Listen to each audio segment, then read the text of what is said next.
podemos hacer para que el Hijo de Dios, la hija de Dios, pueda mantener su corazón ardiente, apasionado por las cosas de Dios? ¿Cómo podemos hacer para que la iglesia se pueda movilizar en pro de ir por las almas, alcanzar a los perdidos? ¿Cómo podemos hacerle para que haya matrimonios estables que duren toda la vida y que se acaben divorcios en la vida de los cristianos y se acaben divorcios emocionales en la vida de las familias cristianas? ¿Cómo le vamos a hacer para que se acabe el resentimiento y el enojo a veces en el corazón de los hijos de Dios? ¿Cómo vamos a vivir felices, bendecidos en un siglo que parece bien complicado para todos nosotros? El día de hoy yo le he intitulado a este mensaje como está escrito. Creo yo que una de las grandes debilidades del pueblo de Dios es que no estudia la palabra de Dios, no medita en la palabra de Dios, no conoce la palabra de Dios. Y eso nos expone a muchos peligros, porque ahora con tanta tecnología nuestros jóvenes se meten allí en el internet y ven predicaciones, los hermanos siguen predicaciones, las hermanas siguen predicaciones, y es que repiten las palabras del predicador que dijo en el YouTube, y yo vi en el YouTube, y yo vi tal mensaje, y el predicador dijo tal cosa, y muchas de esas cosas, hermanos, no concuerdan con la palabra de Dios. Y nos hemos vuelto muy cómodos, sentarnos y prender un canal de videos y poner ahí una conferencia y poner ahí un tema, y cómodamente nos explican la palabra, y el cristiano no se sienta a escudriñar la palabra de Dios. Y entonces estamos siendo vulnerables en ese sentido. Mire, en las empresas se supone que hay un manual de procedimientos, hay un manual de seguridad. En las empresas, cuando usted entra a una fábrica, tienen trazadas las rutas por donde usted puede caminar si le dan acceso a la planta, y le ponen las líneas amarillas donde usted tiene que caminar, y le ponen líneas rojas donde usted no tiene que transgredir, y le prestan su casco y le dan sus botas para protección suya. Eso es un manual de seguridad. Y el que está dentro de la planta dice: usted no puede pasar porque no trae el casco, y usted no pasa. Pero nosotros los cristianos tenemos la pequeña particularidad que Dios dice: mi hijo, no te puedes casar con una mujer que no es cristiana. Pero si yo la voy a evangelizar, pastor. Y empezamos a tratar de elongar la ley de Dios para tratar de acomodar nuestro corazón y sentirnos tranquilos de que no he pecado. No te he ofendido, Dios. El contexto histórico de este pueblo, de este pasaje, es un pueblo que está en reconstrucción, un pueblo que ya había sido cautivado, se había conquistado ya por los babilonios, ya habían sido los babilonios conquistados por los persas, ya habían pasado más o menos 150 años después de toda la primera invasión y de todo lo que había sucedido en la primera construcción del templo que se detuvo. Y 100 años después ocurre esta historia que estamos hablando de Nehemías. O sea, 150 años donde el pueblo de Israel, el pueblo de Dios, estaba en miseria espiritual, pero también en miseria física, porque no había una ciudad reforzada, no había unos muros que la protegieran. Algunas veces eso pasa en nuestra vida. No tenemos los muros suficientes para resistir la tentación, los muros suficientes para resistir la presión social, económica inclusive, y hasta de los hijos. Ándale, papá, sí, vamos a poner cable. Ándale, porque si no ya es bien aburrida la tele. Y los hijos ahí están viendo cable, y están viendo películas, y están viendo programas, y chéquele cuánto tiempo están viendo la Biblia, estudiando la Biblia, enseñando la Biblia, predicando la Biblia, y es un mundo de diferencia. Así que Nehemías, ustedes saben que fue un reformador, un gran líder en ese sentido. Llega un momento de la vida del pueblo que toma a bien decir: vengan todas las familias, vengan todos los hombres, vengan todas las mujeres. Ustedes tienen que saber lo que dice la palabra de Dios. Tienen que saber cómo van a vivir de lo que Dios pidió e instruyó que hiciéramos. Así que, si vamos a vivir una vida en el Espíritu, si vamos a vivir una vida en santidad, tenemos que vivir como está escrito. No podemos quitarle ni añadirle a la palabra, porque entonces estamos haciendo una herejía y estamos pecando contra Dios.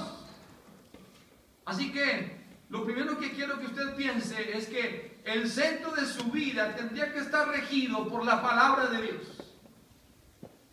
Si Dios no está rigiendo su vida, es que usted no está obedeciendo la palabra de Dios. Así de sencillo es. Mire, vea conmigo el versículo 3 y el versículo 4. Dice así: y leyó en el libro delante de la plaza que está delante de la puerta de las aguas, desde el alba hasta el mediodía. Vaya tantito conmigo al versículo 4. Y el escriba Esdras estaba sobre un púlpito de madera que se había hecho para ello. Versículo 5. Abrió pues Esdras el libro a ojos de todo el pueblo, porque estaba más alto que todo el pueblo. La razón de que usted vea aquí en este templo y en todos los tiempos cristianos un púlpito y la palabra de Dios delante de usted es para que usted entienda que usted y yo tenemos que someternos a la palabra de Dios. Esta es autoridad sobre usted. No es usted sobre la autoridad a ver qué piensa que dice Dios para su vida. Es lo que Dios ya dijo que se debe de hacer. Así que no entiendo por qué todavía nos damos el lujo de meter en nuestro vocabulario la palabra divorcio. No entiendo por qué todavía metemos en nuestro vocabulario la palabra resentimiento en nuestra vida, cuando esas cosas no deberían ocupar ningún espacio en nuestro corazón. Entendemos que somos humanos y eso me queda claro. Pero lo primero que tiene que usted que entender, hermano, es que esta palabra define los límites de su existencia. Imagínense un paraguas. Puedo tener un paraguas chiquito, como los que se ponen a veces para ir al estadio. Un paraguas normal cuando andamos en la calle, con la lluvia, el viento. O un paraguas como los que están en las playas, grandototes, ¿verdad? Para cubrir el sol. Pero la idea es que un momento de que se sale usted de los límites del paraguas, usted está expuesto a ese peligro. Los mandamientos de Dios son límites que nos definen hasta dónde podemos vivir y lo que tenemos que vivir. No se cuestionan, no están para negociarse, están para obedecerse.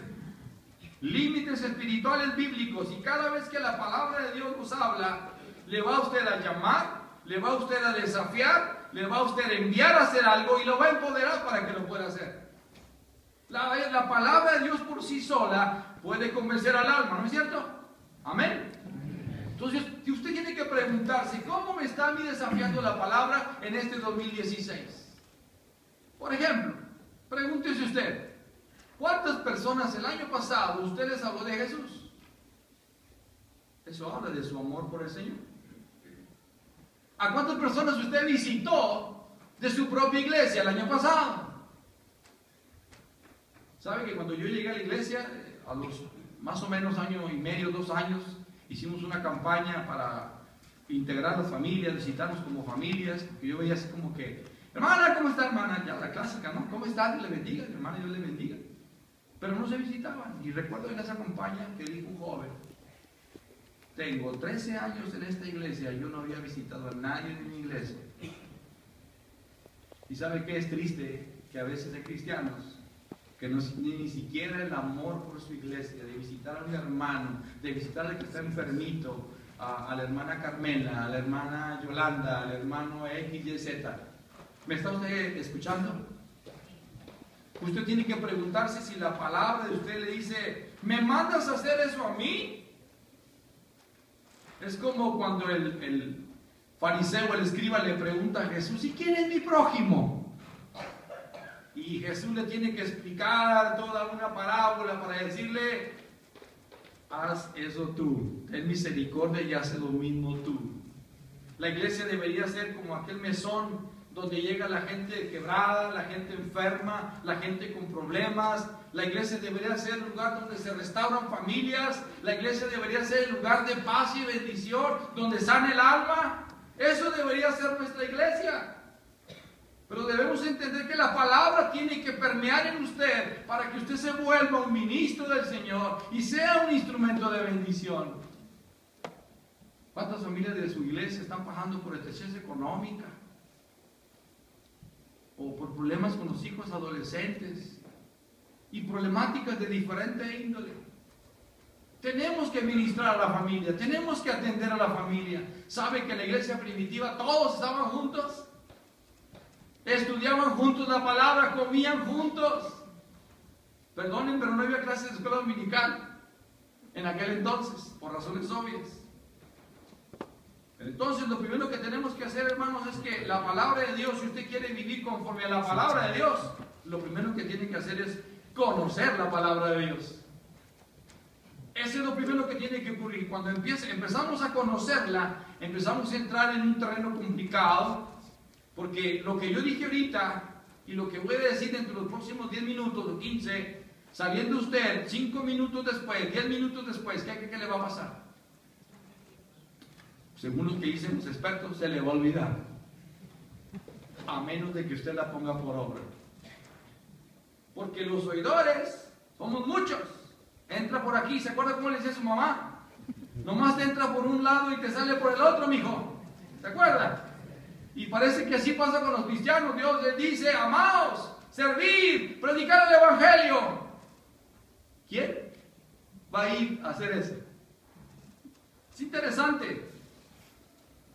Entonces lo que hace aquí Esdras es abrir el libro de la ley y les empieza a explicar algo que no estaba haciendo el pueblo. Y les empiezan a explicar que tenían que celebrar una fiesta, la fiesta de los tabernáculos. Y ellos tenían que empezar a recordar que la fiesta de los tabernáculos era la fidelidad de Dios. Dios no ha abandonado su pueblo. El pueblo de Dios abandona a su Dios muchas veces. Pero Dios nunca nos abandona. Él puede guardar silencio. Él puede no querer mirar nuestro pecado. Pero Él está pendiente de su iglesia porque la ama. Usted y yo somos los que dependen. Ay, Dios no me contesta. Ay, es que Dios no me escucha. No, hermano, Dios escucha. Hay momentos en que Dios no escucha y me queda claro, hay unos pasajes, pero a lo que voy es que Dios siempre está amándonos, quiere bendecirnos, pero nosotros desconocemos lo que Dios está haciendo alrededor de nosotros. La segunda cosa.